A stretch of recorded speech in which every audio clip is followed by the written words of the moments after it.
विश्व हिंदू सेवा संघ व बीजेपी नेता रविंद्र के द्विवेदी जी को महिला बाल विकास मंत्रालय का सदस्य बनाए जाने की खुशी उनके समर्थकों में खूब देखने को मिल रही है। जी हां, आपको बता दें, शुक्रवार 4 मार्च की शाम को यादगार खुशनुमा माहौल सा बन गया, जहां पर द्विवेदी जी के लिए एक स्वागत समारोह का आयोजन मुंबई के 4 बंगलों में किया गया, जिसमें सैकड़ों लोगों ने पुष्प गुच्छ शॉल देकर उनका स्वागत किया और रविंद्र द्विवेदी जी को बधाई भी दी। इसी खास मौके पर द्विवेदी जी की बेटी का जन्मदिन केक कटिंग कर मनाया गया। वहां उपस्थित लोगों ने बिटिया रानी को ढेरों शुभकामनाएं दी।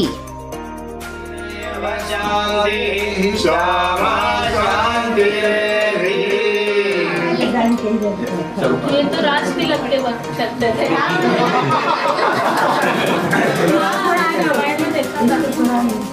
अरे कट जाएगा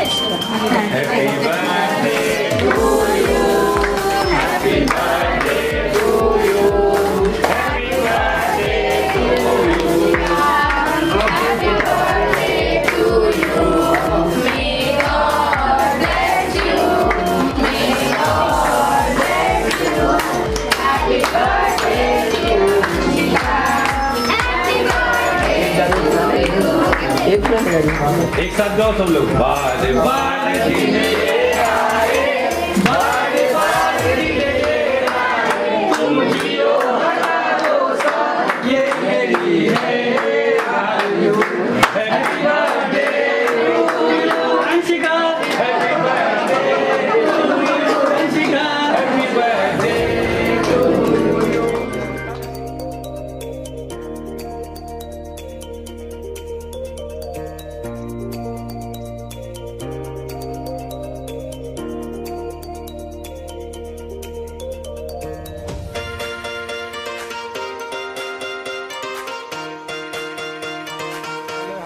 प्रिय मित्र, हम सबके प्यारे, हम सबके दिल के करीब रहने वाले श्री रविंद्र द्विवेदी जी को पहले तो सबसे मैं उनको बधाई दूंगा कि उनको जो इतना बड़ा उनको पद मिला, मंत्री पद का, महिला एवं बाल विकास मंत्रालय की तरफ से, जो इतने वर्षों से इनका अपेक्षा किया जा रहा था। इतने बड़े कार्यनिष्ठ हमारे, आज जाकर छोटा सा न्याय हुआ है, लेकिन अभी इनकी तो आसमान की ऊंचाई और उड़नी है इनको। ये मेरा आशीर्वाद हमेशा, हम लोगों का शुभेच्छा हमेशा द्विवेदी जी के साथ रहे। कितनी खुशी आपको हो रही है और आज आप यहाँ पे आए हैं, विरार से चल के दिल्ली तक पहुँचे हैं, दहीसर से चल के क्या कहना चाहेंगे? ये तो हम लोग केवल बोरीवली से, वसई से, विरार से, दहीसर से, अंधेरी से आए हैं। ये आवाज़ दे तो हम यूपी तक पहुंच जाएंगे। तो उन्होंने यहाँ पे स्वागत रखा है, हम लोग ने इनका स्वागत रखा है यहाँ पे, इसलिए हम लोग यहाँ अब एक स्वागत हम लोग यूपी में भी करेंगे और जहाँ द्विवेदी जी रहेंगे वहाँ हम सदैव साथ में रहेंगे। पहले तो हमारे बड़े भाई रविंद्र द्विवेदी जी को बाल कल्याण विकास मंत्रालय से उनको सम्मानित किया है और उनको सदस्य बनाया गया है। इसमें खुशी की लहर हमारे पूरे अपना हिंदू सेवा संघ, बजरंग प्रतिष्ठान, जितने हिंदू संगठनों को बहुत खुशी हुई। और हमारी एक आशा और थी कि इनको विधायक टिकट मिल जाता तो और खुशी की लहर हो जाती थी, लेकिन अगले टाइम एमएलसी लेके आएंगे, ये हमारी दुआ है और दोस्तों की आशा है। क्या शुभकामनाएं रहेंगी द्विवेदी जी की? पहले तो हम बहुत खुश हैं क्योंकि हमारे छोटे भाई समझो आज उनको इतना बड़ा पद मिला है। महिला और बाल कल्याण के जो पद है वो आज एक मिनिस्टर से कम नहीं है और उस पद में जाने के लिए उन्होंने बहुत सब संगठन की सेवा की है। वो काफ़ी संगठन में काम कर रहे हैं पहले से। मैं तो आज उनको करीबन 30 साल से जानता हूँ, तो उनका मेरा परिचय 30 साल से है, तो उनका और मेरा इतना घनिष्ठता है। इस खुशी के मारे मैं आज ये सब समारोह में आ गया हूँ और मेरे पूरे ऑल इंडिया पोस्टल एम्प्लॉयज़ जितने पोस्ट ऑफिस के कर्मचारी हैं उनकी तरफ से, मेरे परिवार के तरफ से मैं उनको मन से शुभेच्छा दे के ये करता हूँ कि ये मेरे भाई जैसे हैं।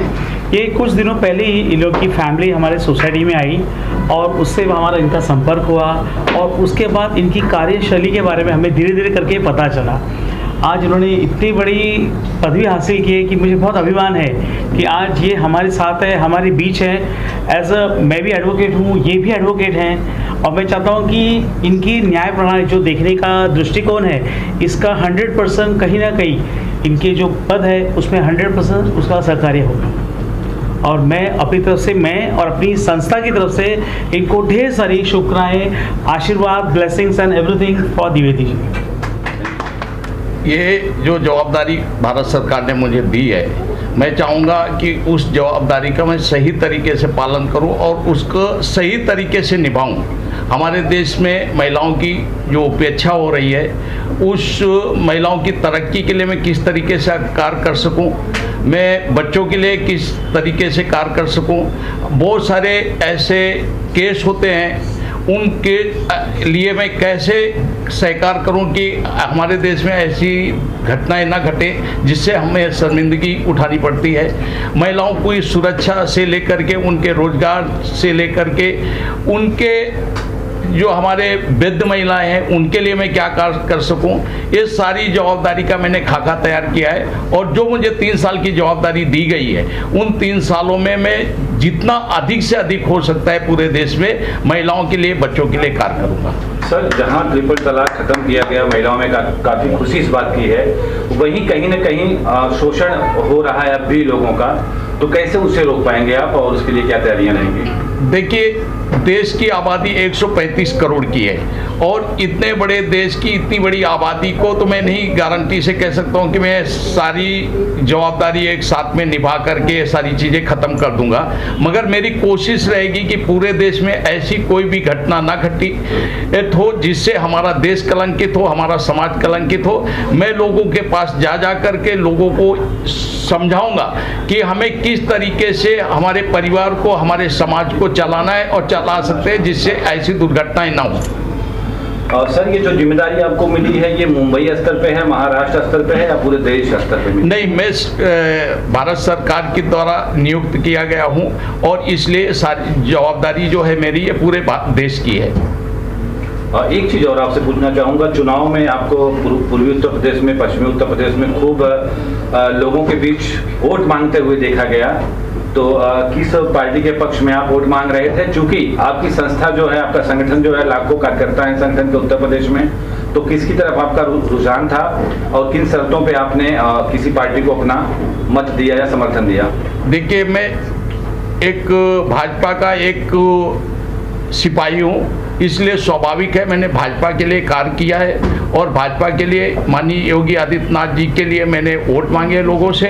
और मेरी लोगों से आज भी अपील है कि अगर देश की तरक्की चाहते हो, आप अपने उत्तर प्रदेश की तरक्की चाहते हो, गुंडा मुक्त उत्तर प्रदेश चाहते हो, उत्तर प्रदेश का विकास चाहते हो, तो आप माननीय योगी आदित्यनाथ जी को वहाँ पे भारी मतों से विजयी बनाएं, वहाँ पे भारी बहुमत से उनकी सरकार बनाने की कोशिश करें। अन्यथा जिस तरीके से हमारा उत्तर प्रदेश पिछले आज़ादी के बाद पिछड़ा है, जबकि उत्तर प्रदेश में 7 प्रधानमंत्री दिए हैं, उसके बावजूद आज हमारा दुर्भाग्य है कि हमें पलायन करना पड़ रहा है और हम उत्तर प्रदेश से अपने माँ बाप, अपने भाई बहन, अपने परिवार को छोड़ करके अन्य राज्यों में, कहीं दिल्ली, कहीं पंजाब, कहीं महाराष्ट्र में जाते हैं और ऐसा कहीं कहीं पे बेइज्जत होना पड़ता है। उसका रीज़न ये है कि हमारे प्रदेश के जो मुख्यमंत्री हुए आज तक इतना काम नहीं किया, मगर मैं खुश हूँ कि पिछले 5 सालों में जो माननीय योगी आदित्यनाथ जी ने काम किया है, उससे क्षेत्र का पलायन कम हुआ है और हमारे उत्तर प्रदेश का विकास हुआ है। इसलिए मैं वापिस लोगों से अनुरोध करना चाहूँगा कि आप अपने प्रदेश की तरक्की के लिए माननीय योगी आदित्यनाथ जी को विजयी बनाए। आप कैंडिडेट ना देखें, आप योगी आदित्यनाथ जी का चेहरा देखें और उनको वोट दें। अखिलेश यादव खूब मेहनत कर रहे हैं, अभी कल भी वो जौनपुर, वाराणसी तमाम क्षेत्रों में थे। उनका कहना है कि इस बार मेरी सरकार बनेगी, भाजपा ने कुछ विकास नहीं किया है, भाजपा को नस्तानाबूद कर देंगे। ये उत्तर प्रदेश की जनता है, 10 तारीख को उनको जवाब देगी।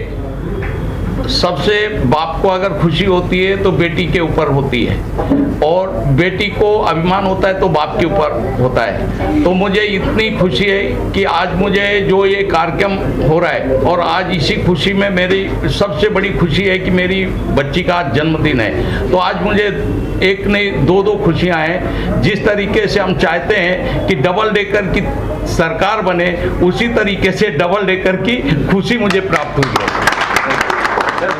क्योंकि आप एक महिला हैं और महिला बाल विकास मंत्रालय द्वारा इनको जो है सदस्य बनाया गया है। सबसे पहले तो मुझे इस बात का गर्व है कि मेरे पति परमेश्वर को, मेरे हस्बैंड को एक बार पुनः उसी मंत्रालय में फिर से उससे भी ऊपर के सदस्य पद को दिया गया है। और सबसे ज़्यादा खुशी मुझे इस बात की है कि आज तक इन्होंने महिलाओं के और बच्चों के विषय में बहुत ही अधिक कार्य किया है और सबसे अधिक अपने देश की संस्कृति, समानता, एकता और सबसे ज़्यादा जो धर्म के प्रति है लोगों को जागरूक किया है और विश्व को एक धर्म गुरु बनाने की ओर अग्रसर किया है। बिट्टू, आप क्या कहना चाहोगी? पापा को इतनी बड़ी जिम्मेदारी मिली है, कितनी खुशी आपको होती है? I'm really proud of my father. आज आपका बर्थडे भी है। Yep. एक साथ दो शुभकामनाएं मिल रही हैं। हाँ। मैं विजय बालकृष्ण सोनावने। रविंद्र द्विवेदी जी मेरे मित्र ही नहीं, मेरे लिए भाई से भी बढ़कर है। और जिस तरह से उन्होंने पिछले कई सालों से कार्य किया है उससे मैं प्रभावित होकर पिछले 3 साल से उनके साथ जुड़ा हूँ और हमारा कार्य अविरत चलते आ रहा है। हम महिला और बालकों के लिए नहीं, हम समस्त संसार के लिए काम कर रहे हैं। विश्व हिंदू संगठन के लिए मैं विश्व हिंदू सेवा संघ से मैं जुड़ा हूँ और अभी तो केंद्र सरकार से उनको पद मिला है तो अब हम और जोर शोर से काम करेंगे। के रूप में मनाया गया स्वागत समारोह, क्या कहना चाहेंगे आप? द्विवेदी जी ने जो हिंदू संगठन के अध्यक्ष है और उन्होंने जो ये सब यहाँ पर महाराष्ट्र में थी नहीं लेकिन पूरे देश पर वे हिंदुओं के लिए काफ़ी